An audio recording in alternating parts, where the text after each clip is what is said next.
Bismillahirrahmanirrahim. Assalamualaikum warahmatullahi wabarakatuh. Alhamdulillah pada hari ini saya telah menyelesaikan membuat sebuah artikel tentang teknik pengumpulan data dalam penelitian kuantitatif disusun guna memenuhi tugas mata kuliah metodologi penelitian PAI yang diampu oleh Pak Dosen Hero Prayogo MPD. Pada bab pertama, saya akan menjelaskan tentang arti daripada sebuah tes dan pengembangannya. Dalam sebuah pembelajaran, evaluasi sangat penting untuk melihat hasil dari sebuah pembelajaran yang telah dilakukan. Salah satu bentuk evaluasi tersebut adalah tes.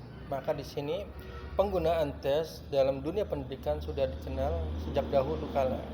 Artinya tes mempunyai makna tersendiri dalam dunia pendidikan.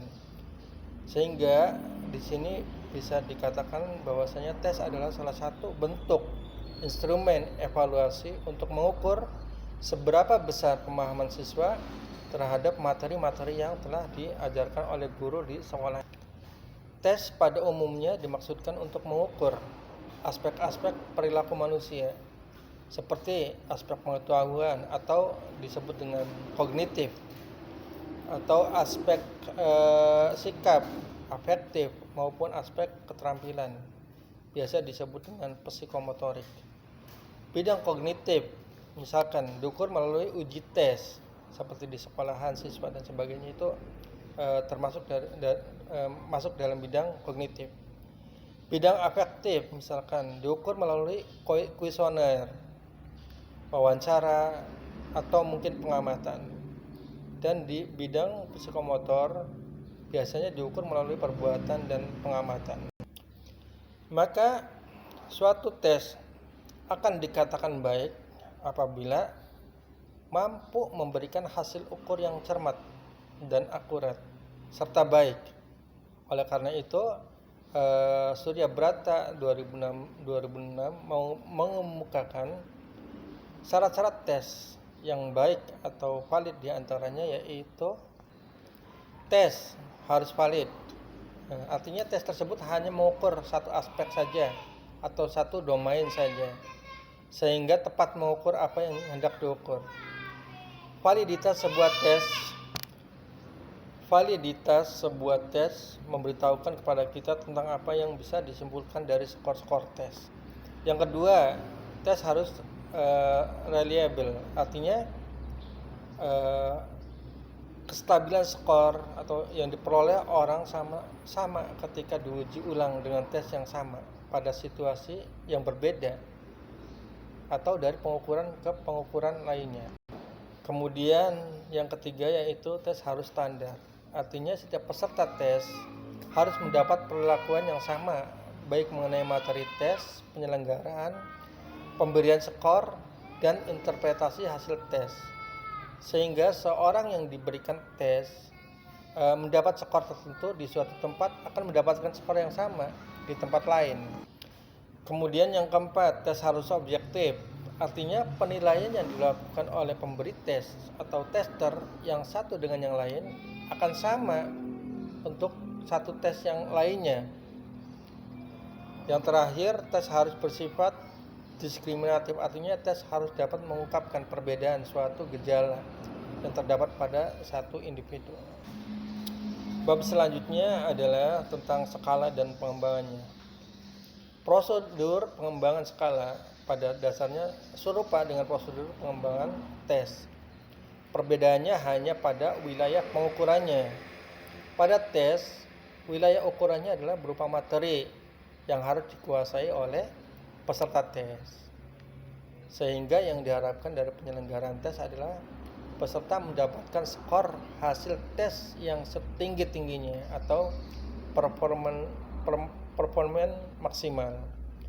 Sementara pada skala, wilayah ukurannya adalah berupa performansi tipikal, sehingga yang diharapkan dari penyekalaan tersebut adalah mampu mengukur atribut tertentu seorang sesuai dengan tipikal pribadinya. Dengan kata lain, skor hasil skala tidak didasarkan atau benar salah sebagaimana tes, namun didasarkan atas tipikal pribadinya, seperti itu. Adapun macam-macam daripada skala pengukuran, diantaranya itu skala nominal, skala ordinal, skala interval, dan skala rasio. Maka kita akan menjelaskan beberapa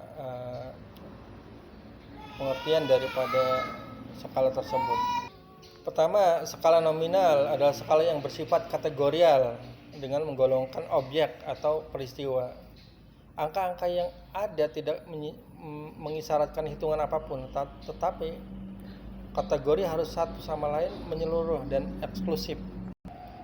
Skala ordinal adalah angka yang dirancang berdasarkan urutan. Sebagai contoh, misalkan skala pengukuran adalah urutan individu dalam kelas menurut skor tes yang diperolehnya. Skor tes siswa dapat diurut dari pertama, kedua, ketiga, dan seterusnya sampai skor terendah. Skala interval untuk dapat menambahkan dan mengurangi skor, maka dapat digunakan skala interval. Kadang-kadang dinamakan dengan interval yang sama atau unit pengukuran yang sama. Yang terakhir adalah skala rasio. Skala rasio merupakan jenis pengukuran yang paling canggih karena meliputi semua sifat skala pengukuran terdahulu.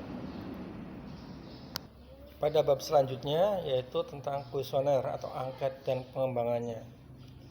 Motivasi berprestasi memiliki peranan penting dalam pendidikan. Selain berperan sebagai dorongan siswa mencapai prestasi yang optimal, motivasi berprestasi juga berperan sebagai penentu dari hasil belajar dan prestasi belajar peserta didik. Sebab itu dibutuhkan alat ukur motivasi berprestasi, yaitu berupa angket atau kuesioner yang telah melalui tahap uji, tentunya uji validitas dan tahap uji reliabilitas. Angket motivasi berprestasi dapat dipergunakan sebagai alat pengukur tingkat motivasi berprestasi peserta didik. Kuesioner berfungsi sebagai alat pengingat wawancara agar tidak keluar jalur. Bagi responden, kuesioner memberikan urutan pertanyaan yang logis, mengarahkan ke suatu pokok berikutnya, memberikan format standar pencatatan fakta, komentar, dan sikap. Maka di sini tujuan daripada pokok penyusunan kuesioner diantaranya yaitu 1. Memperoleh informasi yang relevan dengan tujuan penelitian. Yang kedua, memperoleh informasi yang tingkat keabsahannya dan keandalannya atau validitas dan reliabilitas semaksimal atau setinggi mungkin. Bab selanjutnya yaitu tentang populasi, ukuran, dan teknik pengambilan sebuah sampel. Pengertian populasi. Populasi adalah keseluruhan subjek penelitian. Apabila seseorang ingin meneliti sebuah elemen yang ada dalam sebuah wilayah penelitian, maka penelitiannya merupakan penelitian populasi atau studi populasi atau studi sensus. Maka di sini diterangkan oleh ahli yaitu menurut Kumaidi dan Budi, manfaat mengartikan definisi populasi dirumuskan sebagai totalitas objek atau individu, tempat pengacuan atau interferensi dibuat berdasarkan pengalaman yang dijumpai dalam sampel. Sedangkan menurut ahli Sugiono, pengertian populasi adalah wilayah generalisasi yang terdiri atas objek atau subjek yang mempunyai kualitas dan karakteristik tertentu yang ditetapkan oleh peneliti untuk dipelajari dan kemudian ditarik kesimpulannya. Pengertian ukuran. Dalam sebuah penelitian yang memiliki populasi cukup besar, maka tidak mungkin melakukan penelitian dengan menyebarkan kuesioner kepada seluruh anggota populasi. Untuk itu, si peneliti perlu menentukan berapa jumlah anggota populasi yang dijadikan sebagai responden. Responden yang dipilih inilah yang kemudian disebut menjadi sampel. Maka bisa diartikan bahwasanya sampel adalah bagian dari populasi yang diharapkan mampu mewakili populasi dalam sebuah penelitian. Dalam penyusunan sampel perlu disusun kerangka sampling, yaitu daftar dari semua unsur sampling dalam populasi sampling. Teknik pengambilan sampel. Populasi merupakan satu objek atau subjek yang memiliki kualitas serta karakteristik tertentu untuk dipelajari oleh peneliti, kemudian ditarik kesimpulan.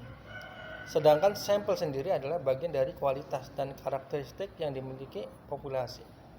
Sampel yang diambil harus betul-betul representatif karena kesimpulan yang diambil dari sampel tersebut akan diberlakukan untuk populasi. Dalam pengambilan sampel terdapat beberapa teknik yang dapat digunakan. Teknik-teknik pengambilan sampel dikelompokkan menjadi probability sampling dan non-probability sampling. Dalam artian bahasa Inggris, probability merupakan kemungkinan. Ini artinya teknik probability sampling adalah metode atau pengambilan sampel dengan cara acak, sehingga semua orang atau makhluk hidup di dalam populasi memiliki kemungkinan dijadikan sampel oleh peneliti. Untuk melakukan metode acak, peneliti perlu menyiapkan sebuah prosedur agar setiap anggota dalam populasi tersebut memiliki kesempatan yang sama dan mendapatkan peluang yang sama pula. Teknik pertama yaitu random sampling. Probability sampling merupakan teknik pengambilan sampel yang memberi kesempatan yang sama kepada semua anggota populasi untuk dipilih menjadi sampel. Probability sampling merupakan teknik pengambilan sampel yang tidak memberi kesempatan sama bagi semua anggota populasi untuk dipilih menjadi sampel. Teknik non-probability sampling terdiri atas sampling sistematis, sampling kuota, sampling incidental, proportional sampling, sampling jenuh, serta snowball sampling. Sedangkan untuk non-probability sampling, kebalikan daripada probability sampling. Teknik non-probability sampling merupakan pengambilan sampel yang tidak memberikan peluang yang sama kepada anggota populasi dan penentuannya tidaklah acak. Pengambilan sampel dari populasi bisa jadi karena kebetulan atau faktor penentu dari peneliti itu sendiri. Terima kasih. Inilah artikel sederhana sebagai tugas daripada metodologi penelitian PAI. Semoga bermanfaat. Assalamualaikum warahmatullahi wabarakatuh.